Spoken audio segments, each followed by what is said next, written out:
Hello my lovelies, I hope you're okay. Welcome along here to Busy Bee Budgets, where we are on a journey to financial independence after starting even at cash stuffing at the beginning of this year. Well, in February was when I first started to do it.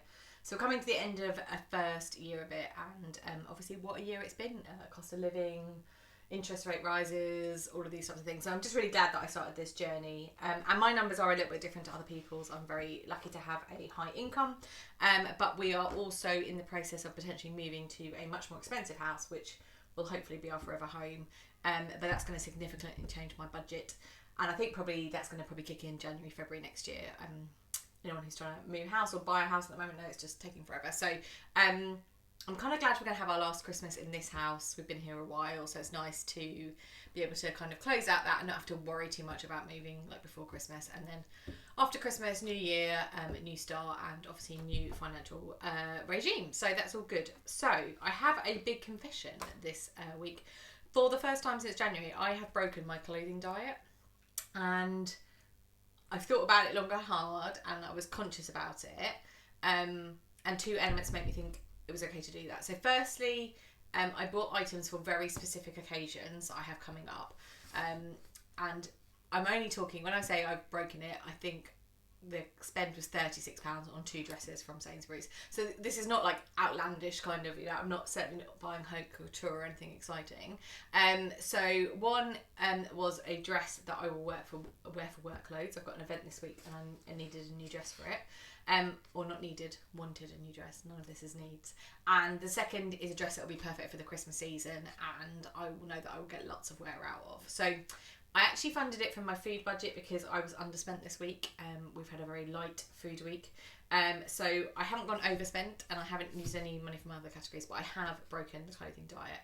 But what I'm really conscious of is I don't want to now having had broken it, be okay about breaking it again. So I'm going to hold myself that I'm not going to buy anything else until after Christmas now, but I am starting to keep a list of things that I would like, or perhaps some of the things that I need to replace, and I'm also planning a big wardrobe clear out as part of the moving process, and I want to think about, I guess, intentionally what I want to buy. So yeah, a bit of a shocker, I kind of ruined the clothing diet, but everything else is on track. So home diet, not buying anything new for the house. I'm really consciously trying to use up things like candles and all the kind of stock of stuff I've got. And then tracking no spenders. So this is my November budget. I get paid on the 8th of each month, so actually my budget starts almost mid-month, and actually it's going to take me through obviously to the 9th of December, which is perilously close to Christmas. So but also what I'm going to do in November is try and have a bit more of a no spend month. So I did no spend in September, inspired by Yasmine, Camilla. If you I'll link her channel below. I love it. Yeah, such a great channel. And in September I really stuck to it and was really good and saved lots of money. So I'm going to try and do that again this month, but with exceptions. So I'm going to try and complete all my Christmas shopping by the end of this paycheck period. So by the 9th of December, I want to be materially complete on gifts for people. So my nieces and nephews are the main people that I buy for. I'm kind of 50 to 60% of the way done there. And I funded that from my Christmas sinking fund and my gifts sinking fund. And I'm also, what I'm going to do this year with food is stick to, I've been saving through Jam Donut app, which I'll link also below. So now when I buy stuff for the supermarket, when I go and do my food shopping, I buy a gift voucher and that gives me cash back. And also I need to get better at when I'm going to buy anything else online, because I missed out on a couple of things this week, because both Argos and John Lewis are on there, both of which I bought stuff from this week. So I need to make sure I go to Jam Donut first before I buy anything and see if the retailer that I want to buy it on is on there. But essentially just a cashback app, and I've got about £50 in there now. I've also got my savings challenge, and I've got some stuff on my Nectar points. So what I'm aiming to do with the food for Christmas is to fund it out of those 3 pots and not take anything else out of any other budget. We are hosting probably on Christmas Day and New Year's Eve as well, and also I'm hosting a Thanksgiving dinner for my friends, which is one of our traditions, because like my friendship group are really close, but obviously over Christmas everyone's got their own family responsibilities, some of us got kids, all that, so we find it hard to get together over the Christmas period. So we do Thanksgiving dinner every year, as a nice kind of start to the festive season, and also it allows us just to be thankful for each other and for the great friendship we have. And so it's kind of like a mini Christmas day. I mean, there's no present, so it's essentially just a roast dinner. But anyway, we will be doing that. I think that's on the 25th this year of November. So both Thanksgiving and summer Christmas obviously fall into this budget. So November looks like this for me. So my main salary of 5,750, and then I've got around 200 coming from side hustle. I might have more coming from side hustle this month, but what I'm going to do is leave it all and put that into the December budget, and just give me a bit more freedom there. So I'm budgeting with 5,950 this month. My fixed costs are my bills, which are £1,400. So that covers everything to do with essential adulting. So that is our mortgage, our current mortgage anyway, because our current mortgage, we're going to more than triple our mortgage when we move to the new house. But it's our current mortgage, it's council tax, it's heat, so gas and electric, which obviously has gone up hugely. But from the summer I've been overpaying, so I've actually got about £1,000 as a buffer in my gas and electric account. Water, mobile phones, pet insurance, house insurance, just general adulting. So 1,400 quid covers all our kind of bills to keep a house over our heads, internet, all that kind of stuff. I've massively reduced my subscription. So I did a cull last month, which I found really useful.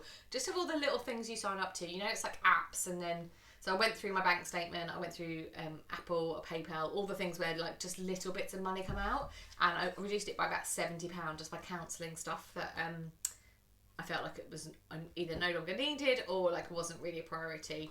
And so for instance, I go through fits and starts of doing house histories and researching family history and stuff. And I had about £35 worth of different website subscriptions, so Ancestry and Find My Past and stuff. And they're great when you're using them regularly, but at the moment I know I haven't got time to do that. With Christmas, work's really busy. Obviously the move.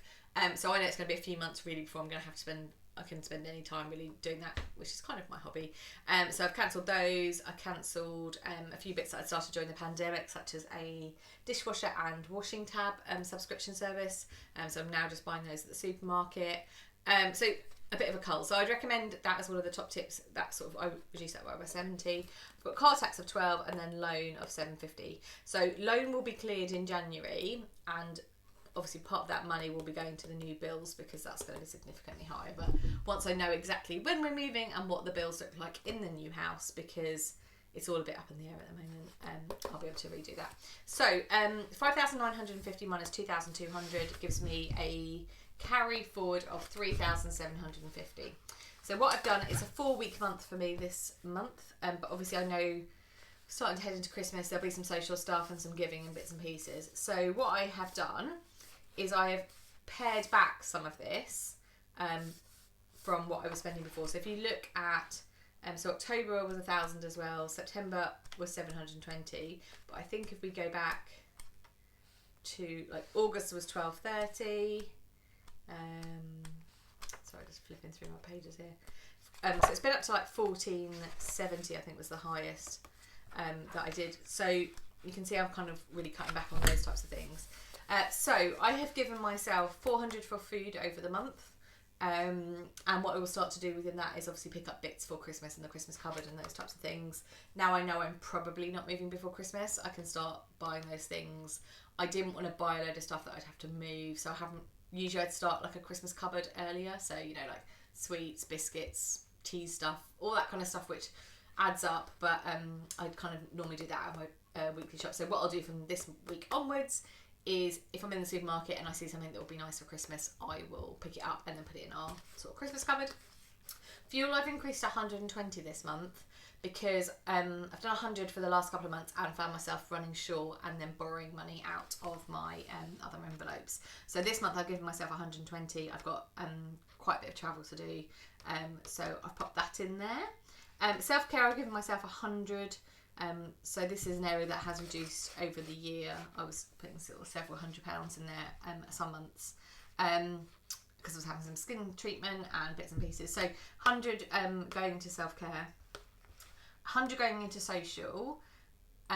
I didn't want to put as much as this in, but I also know it is heading in towards Christmas time and there is social stuff that we've got booked. So within this period, I've got like my works Christmas party, which I have paid already for my hotel room, and most of the night will be funded by the company, but obviously just extra bits. I'm going to a Christmas fair with my friends, so mulled wine, all that type of stuff. So I've got a bit of things that I know are coming up.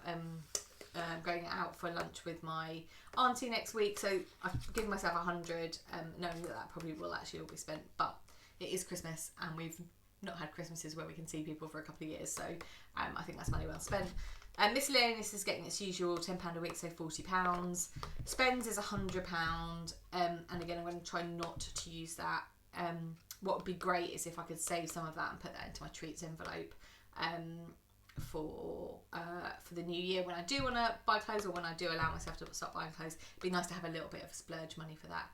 And I think coming back to the clothes thing, what I'm going to definitely try and do next year is just have certain occasions when I buy clothes, if this makes sense. So I don't know if it's a change of the season, I'll allow myself to go on a shopping trip and pick some things up, but I don't want to get into the habit of just shopping all the time, so I'm trying to be really intentional with it. So we'll see what happens with that. Giving's getting its usual £10 a week, so that's £40, and then fitness is getting £100 over the month overall. So that's £1,000 then going into my variable, which leaves me with 2,750 to carry forward into everything else.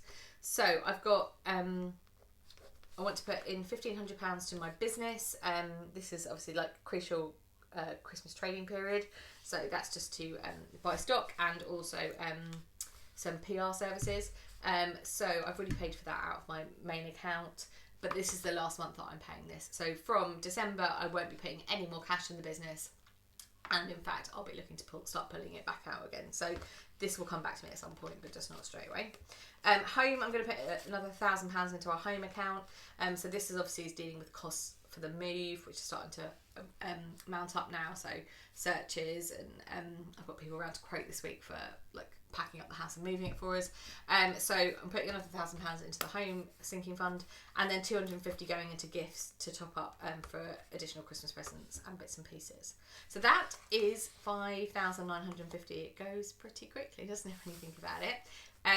But that's kind of what I'm doing. So December, I'm thinking, so I'm starting to think ahead, because before we decided to move, the new year was going to look quite different. I was going to put quite a lot into financial independence and moving towards that, and obviously that's not going to be entirely possible. So I'm starting, December will be a different month just because of Christmas again, obviously, and although I've got savings and I'm really happy I'll be able to cover everything, actually sometimes I spend less over Christmas because we don't really go anywhere or do anything, and this year we'll have loads to do with like getting decluttering the house and packing up and whatever. So we're probably going to be quite hibernating over Christmas, which I'm really looking forward to, but that might change our budget. And then obviously in January at some point hopefully we'll be moving, and so that's going to have an effect both on what's coming out and what's going in, and like, you know, part bills, and I'd imagine we're going to have, like for instance, gas and electric. I'd imagine there might be a refund coming back and swapping the account over to the new house and all that kind of stuff. So I'm just not looking too far ahead, but I know that this is the last normal month of budget for a couple of months, I guess is what I'm going to say. December obviously will have a Christmas feel to it, and then January we'll be thinking about the new house and potentially even the first set of bills kind of associated with that house. So that is my November budget. Love to hear what you're doing about your November budget, if you're starting to change it for Christmas, or if there's anything else that you're kind of thinking of. And then I'm sort of thinking about goals for next year and what I want to do. I'm thinking about trying to stuff all my sinking funds up front, and then giving myself less throughout the months, if that makes sense, but we'll see what happens. So thank you for listening to me, as always. I hope you have a good week, and I will see you in my next video, which will be my week 1 cash stuff for November. So yeah, hopefully see you then. All right, take care, bye.